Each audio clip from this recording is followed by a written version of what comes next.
네, 관련 내용 계속해서 자세히 짚어보도록 하겠습니다. 홍민통일연구원 선임연구위원과 함께하겠습니다. 자, 위원님 나와 계시죠? 예, 안녕하세요. 네. 자, 미국이 에이테크스 사용 공격을 승인한 지 하루 만에 우크라이나가 러시아 본토를 타격을 했습니다. 러시아의 강력 경고도 있었는데요. 신속히 타격 결정을 내린 이유는 뭐라고 보시나요?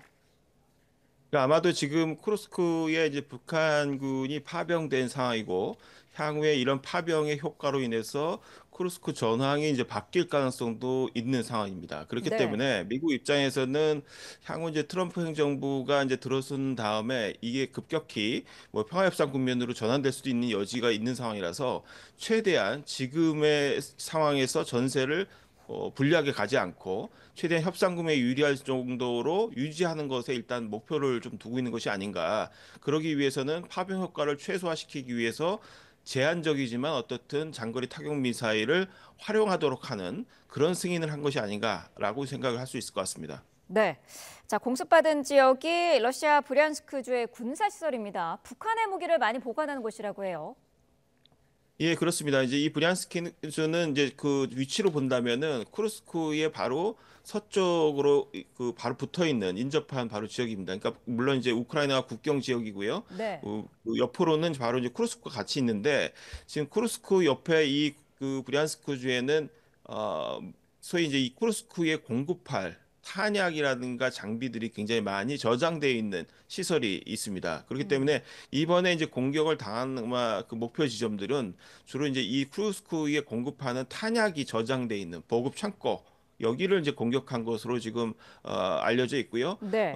아마 이제 대체적으로 이 공격한 곳이 이 크루스크의 전세에 영향을 미칠 것이다라는 판단을 하는 것 같아요. 그만큼 이제 음. 보급할 수 있는 탄약이 부족하거나 차질이 빚어지게 되면 크루스크의 러시아의 공세도 약화될 수밖에 없다. 이런 아마 의미로 아마 공격을 한 것으로 보여집니다. 네. 일부 외신에서는 애초에 이 에이테크스의 본토 사용에 조건이 달려 있었다. 북한군이 투입한 크루스크주에 한정된다라는 보도도 있었습니다. 사실관계는 확인을 해봐야겠습니다만은 만약에 이런 조건이 있었다면 이번에 우크라이나가 브리안스크주를 공격한 거는 미국의 조건을 깬 거라고 볼 수가 있을까요? 예, 뭐 그렇게 볼 수도 있고 아니면은 그 제한적인 그 조건 안에 그 크루스크의 전세에 영향을 미치는 데에 하나는 좁은 아마 조건들이 있었을 가능성이 있는데 그 안에 이제 네. 브리안스크도 들어갈 수 있다라고 보여집니다. 아, 왜냐하면 일단 크루스크 자체에 한정하더라도 일단 크루스크에 지속적으로 보급될 수 있는 여러 기본적인 주요 어떤 그 보급품에 관련해서는 그래도 어느 정도 공략을 해도 허용되는 어떤 그런 지점들이 아마 그 내용이 아마 있지 않았을까라는 생각이 듭니다. 그렇기 때문에 미국이 허용을 했는데 허용하지 않은 지역을 공격했을 가능성은 없고 네. 허용을 하되 크루스크의 전세에 일단 직간접적인 영향을 미칠 수 있는 곳까지도 어느 정도 허용하는 부분으로 브리안스크까지 포함시키지 않았을까라는 생각이 일단 하게 됩니다.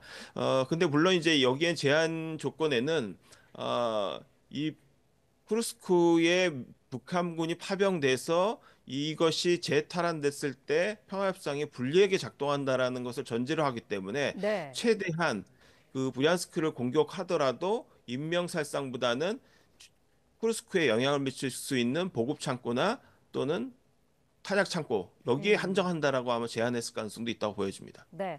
어쨌든 인명살상에는 조금 피하는 쪽으로 그렇게 공격을 했다라는 분석을 하고 계십니다.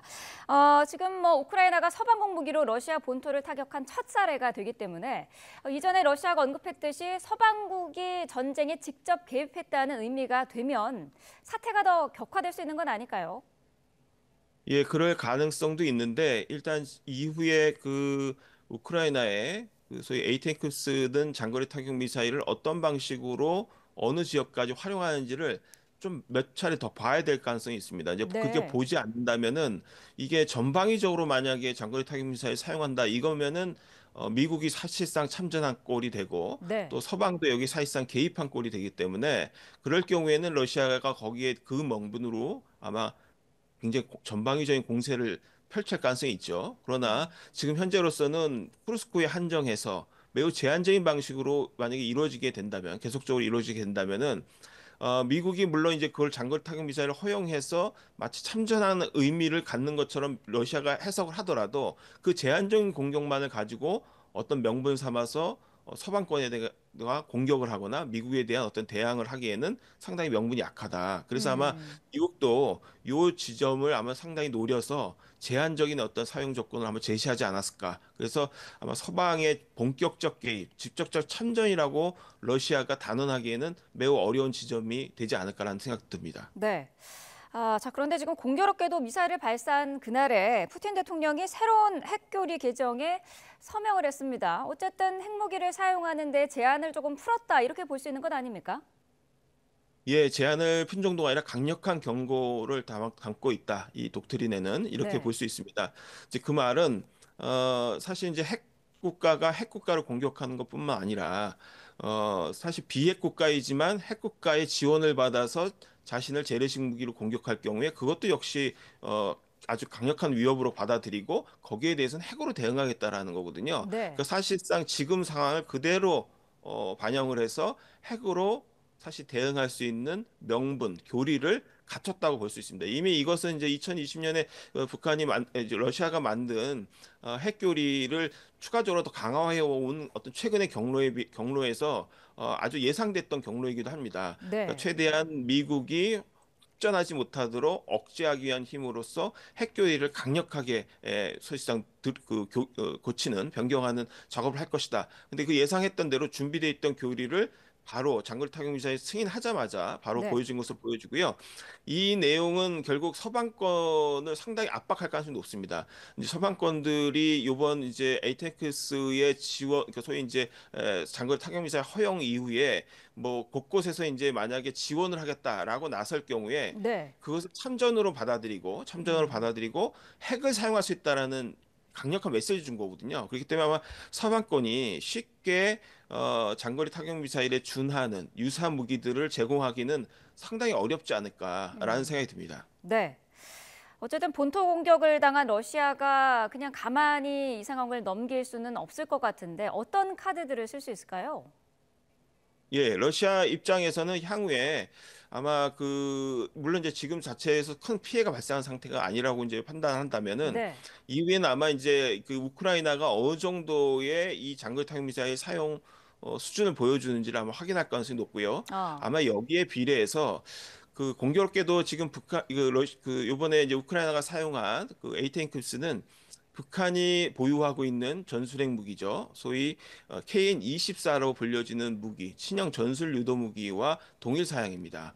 그렇기 때문에 아마 러시아가 최근까지도 북한의 미사일을 종종 사용해 왔는데 아마 이제 북한이 이 동일 기종에 해당되는 KN-24의 어떤 또 공급이라든가 이런 부분을 카드로 내세울 가능성도 있습니다. 물론 이제 이 아. KN-24에 핵탄두를 탑재한다는 게 보다는 동일하게 재래식 탄두 형식으로 이제 쓰긴 하겠지만 네. 일단 기본적으로 북한의 KN-24를 공급받아서 쓸 수도 있고 이거는 또 북한 역시 저기 러시아 역시도 보유하고 있기 때문에 네. 동일 사양의 지대지 미사일을 300km급 이상으로 쏴서 오히려 이제 우크라이나 깊이 종신 깊이 발사해서 소위 이제 대량 살상을 더 확산시키는 방식으로 음. 대응할 가능성이 1차적으로 있다. 이렇게 보여지고요. 네. 그게 이제 만약에 그것을 더 넘어서서 우크라이나가 장거리 타격 미사일 이외에 독일이라든가 프랑스, 영국으로부터 각종 다양한 자산을 지원받아서 네. 더 만약에 장거리 타격 미사일을 확대한다. 이럴 음. 경우에는 전술핵 무기를 사용할 가능성도 배제하기는 어렵다고 보여집니다. 사실 이제 전술핵이라는 것이 워낙 저위력, 저강도 형식으로도 사용 가능하기 때문에 사실 이제 과거와 같은 뭐 대량 살상, 대도시를 완전히 파괴한다라는 그런 전략핵과는 개념이 완전히 다르거든요. 사용 네. 가능성 폭이 굉장히 낮기 때문에 최대한 자신들의 그 억제 효과 또 확전 가능성을 완전히 억제하기 위해서 네. 아주 전격적으로 음. 전술핵의 일부 사용할 가능성도 배제하기는 어렵다. 이렇게 보여집니다. 네. 지금 뭐 여러 가지로 전쟁이 격화되고 있는 그런 모양새인데 트럼프 당선인은 사실 종전을 계획하고 있지 않았습니까? 이게 가능할지도 궁금한데요.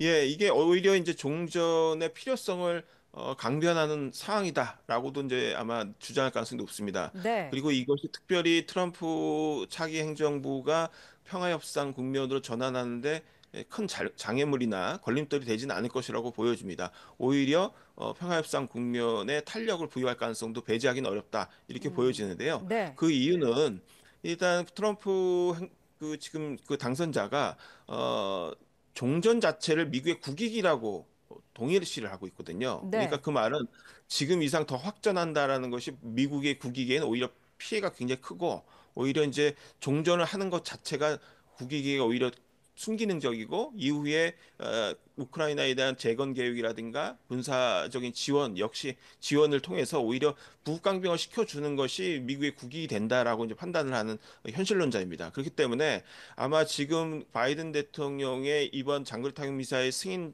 결정 자체를 비난을 하면서 이 확전이 가져오는 불안정성을 오히려 더 극대화해서 아마 그 얘기를 할 가능성이 높고요. 네. 그래서 아마 취임 직후에 1월 20일 취임 직후에 바로 첫 조치로서 아마 오히려 이 장거리 타격 미사일 승인을 취소하고 공급을 취소하고 오히려 평화협상 국면을 강하게 더 끌고 갈 가능성도 있다. 그래서 오히려 더 가속도를 붙일 가능성도 배제하기는 어려워졌다. 이렇게 보여집니다. 네.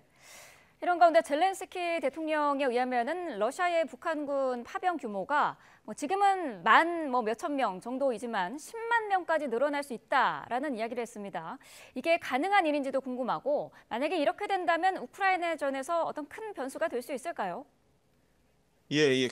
물론 이제 그 가능성을 완전히 배제하기는 어렵지만 이 우크라이나 쪽에서 주장하는 내용들이 항상 현실보다는 조금 더 과장된 부분들이 있다라는 걸 감안을 해서 이제 들어야 될 것 같습니다. 네. 일단 지금 상황 국면에서 추가 파병을 위해서는 추가 파병에 필요한 명분과 상황이 존재해야 되는데 이 당장 지금 10,000명 정도로 보냈다라고 추정되는 인원만 가지고도 이미 국제적인 상당한 그 지탄을 받고 있습니다. 견제를 받고 있고 그렇기 때문에 만약에 추가 파병을 하려면은 최소한 지금 우크라이나 전쟁 상태가 아주 심각하게 불안정한 국면으로 뭔가 전환이 되거나 확전이 되거나 상황이 돌변해야 되는데 지금 네. 그 상태까지 그 변화가 일어난 상태는 아니거든요. 음. 그리고 또 하나는 지금 러시아가 그렇다면 이 전세 차원에서 지금 불리하냐? 이제 그런 상황은 아닙니다. 지금 겨울이 이제 들이닥치면서 사실상 이제 굉장히 추운 그 겨울 환경 때문에 네. 이 전투 자체가 소강 국면에 상당히 들어갈 수밖에 없는 좀 국면들이 또 있습니다. 그렇기 때문에 아. 지금은 어떤 확전을 해야 되는 그런 시기로서 계절적 요인 효과도 그렇게 크지가 않은 좀 상황입니다. 그리고 정치적으로도 트럼프가 이제 차기 대통령으로서 사실상 이제 취임을 앞두고 있기 때문에 트럼프 대통령이 지금 평화협상으로 가겠다라는 노선을 굽히지 않고 있고 계속 그 가능성이 높은 상황에서 추가 파병 동력이 생기기 어렵죠. 오히려 이제 협상으로 가겠다라고 하고 그 지금의 상태를 동결적인 상황으로 이제 가려고 할 경우에는 지금 우크라이나에 대한 지원도 멈출 가능성도 있고요. 그 네. 지원을 멈추겠다는 압박을 할 가능성도 있는 거죠. 그렇기 때문에 이제 그렇게 된다면 전체적인 이 상황 자체가 이쪽에 약간 소강국면으로 들어갈 가능성이 높은데 추가 파병의 명분이 생기기가 매우 어렵게 되죠. 다만 전투 병력으로서의 파병보다는 평화협상 국면에 전체적인 그 전선을 후방에서 관리하거나 또는 일종의 이제 약간의 그 복고랄까요? 이런 것들을 초기에 이제 들어가서 할 수 있는 공병 부대를 지원받는다는 이런 부분은 가능할 수 있는데 전투 병력을 10만까지 증원한다? 이거는 현실적으로는 상당히 지금으로서는 어렵지 않을까라는 생각이 듭니다. 네. 젤렌스키 대통령이 윤석열 대통령과 전화해서 논의했던 특사단 파견이 다음 주쯤에는 이루어질 것으로 보이는데요. 무기 지원 얘기가 아무래도 나올 텐데 현 상황에서 우리가 무기를 지원하는 것은 어떤 의미가 있을까요? 현 상황에서 무기를 지원하는 건 매우 제한적일 가능성이 있습니다. 그 네. 말은 뭐냐면 우리 정부 입장으로서도 1월 20일 얼마 안 남은 그 트럼프 대통령의 취임 이후까지도 생각을 해야 되거든요. 그래서 취임 이후에 미국의 정책이 어떻게 바뀔지 모르고 우크라이나에 대한 해법 또 액션 플랜이 어떻게 바뀔지 모르기 때문에 지금 짧은 기간 내고 남은 기간에 어, 우리의 뭐 살상 무기를 지원한다든가 굉장히 과감한 어떤 무기 지원을 하기에는 매우 위험성이 크죠. 네. 왜냐하면 미국의 차기 정부의 입장이 바뀔 경우에 우리가 처해야 될 어떤 상황도 감수를 해야 되기 때문에 이제 그렇게까지 가긴 매우 어려울 것이다. 다만 지금 전세를 유지하는 데 필요한 어떤 재래식 관련된 부분에서 뭐 소모적인 보급품의 것들 이런 것들은 미국에 판매하는 형식을 통해서 뭐 당장은 보내는 형식을 취할 수는 있을 것 같아요. 네. 그러나 만약에 본격적으로 어떤 무기급의 살상무기라든가 이게 무기급의 그걸 보낼 경우에는 사실상 준천점 효과도 가질 수 있고 또 트럼프 이후를 대비하는데 상당히 위험성이 있을 수 있기 때문에 상당히 제한적이지 않을까 또는 어렵지 않을까라는 생각도 해봅니다. 네. 여기까지 듣겠습니다. 홍민 통일연구원 선임연구위원이었습니다. 위원님 오늘 말씀 감사합니다. 예, 감사합니다.